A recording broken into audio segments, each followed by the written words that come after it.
So friends, ఇవాళ మన ఛానల్లో 5 నిమిషాల్లో చేసుకునే దోసకాయ ప్రాసెస్ని చూద్దాం.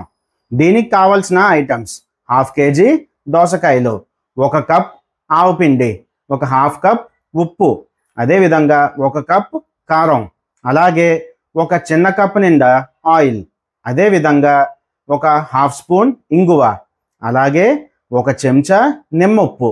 ఈ దోస ఆవకాయకి నిమ్మఉప్పు అనేది చాలా ఇంపార్టెంట్. దానివల్లే మన ఆవకాయకి చిన్న పులుపు అనేది వస్తుంది. ఇలా దోస ఆవకాయకి ముందుగా మనం దోసకాయని చిన్న చిన్న ముక్కల్లా కట్ చేసుకుందాం.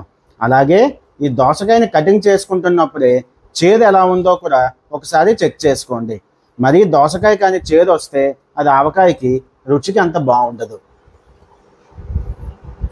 ఈ దోస ఆవకాయ కలుపుకోవడానికి మనం ఆల్రెడీ తీసి పెట్టుకున్న ఆవపిండి, కారం, ఉప్పు, నూనె, ఇంగువ, అలాగే నిమ్మఉప్పుని ఒక బౌల్లో వేసుకుందాం. మెజర్మెంట్స్ మీకు వీడియో స్టార్టింగ్లో చెప్పాను.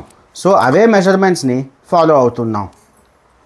ఇలాగ అన్నీ ఒక బౌల్లో వేసేసి కలుపుకోవడం వల్ల మనకు ఆ మిక్సింగ్ అనేది చాలా బాగా అవుతుంది. మనం తీసుకున్న దోసకాయలు 1/2 kg గుర్తుంచుకోండి.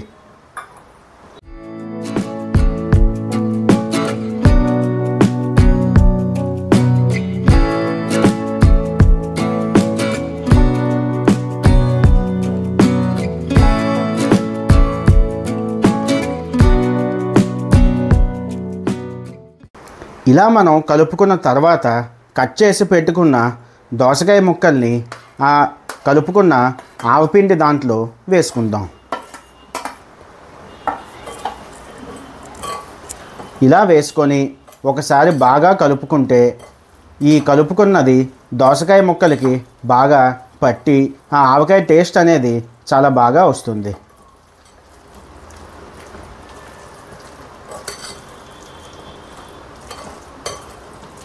చూసారా ఎంత కలర్ఫుల్గా వస్తుందో? ఈ దోస ఆవకాయ మన సౌత్ ఇండియన్స్కి ఎంతో ఇష్టమైన రెసిపీ.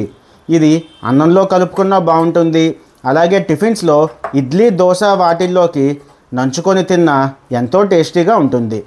ఇలా కలుపుకున్న తర్వాత మూత పెట్టేసి ఒక 1 అవర్ సెటిల్ అవ్వనిస్తే సరిపోతుంది. సో ఫ్రెండ్స్, మన దోస ఆవకాయ రెడీ అయిపోయిందండి. ఇది మనం కలుపుకొని 1 అవర్ అయింది. చూసారా నూనె అది పైకి తేలి ఎంత బాగా కనిపిస్తోందో? ఇలా సింపుల్గా 5 నిమిషాల్లోనే మనం ఇది ఇంట్లో చేసుకునే ఐటమ్ అండి. సో అది ఫ్రెండ్స్, దోస ఆవకాయ చేసుకునే రెసిపీ. ఇది బయట ఉంచుకుంటే 1 వీక్ ఉంటుంది, అలాగే ఫ్రిడ్జ్లో ఉంచుకుంటే 1 మంత్ నిలవ ఉంటుందండి. కాబట్టి ఇది మన డైలీ యూసేజ్కి ఎంతో చక్కటి రెసిపీ అండి. అలాగే ఇది స్పైసీనెస్ ఎక్కువ ఉండదు కాబట్టి పిల్లలు అన్నంలో కలుపుకొని తిన్నా చాలా రుచిగా ఉంటుంది.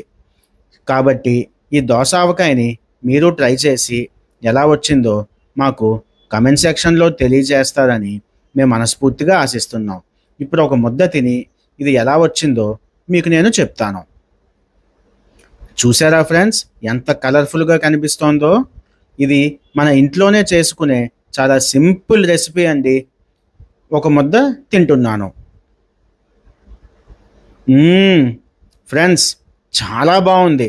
అస్సలు స్పైసీనెస్ లేకుండా ఆ దోసకాయ ముక్క నోటికి తగిలి చాలా కమ్మగా అనిపించిందండి. ఈ దోస ఆవకాయ రెసిపీని మీరు తప్పకుండా ట్రై చేస్తారని మా తెలుగు కుకింగ్ కల్చర్ ఛానల్ నుంచి మేము కోరుకుంటున్నాం. ఈ వీడియో కానీ మీకు నచ్చితే ఒక లైక్ చేసి మా ఛానల్ని సబ్స్క్రైబ్ చేయండి. Signing off from Telugu cooking culture.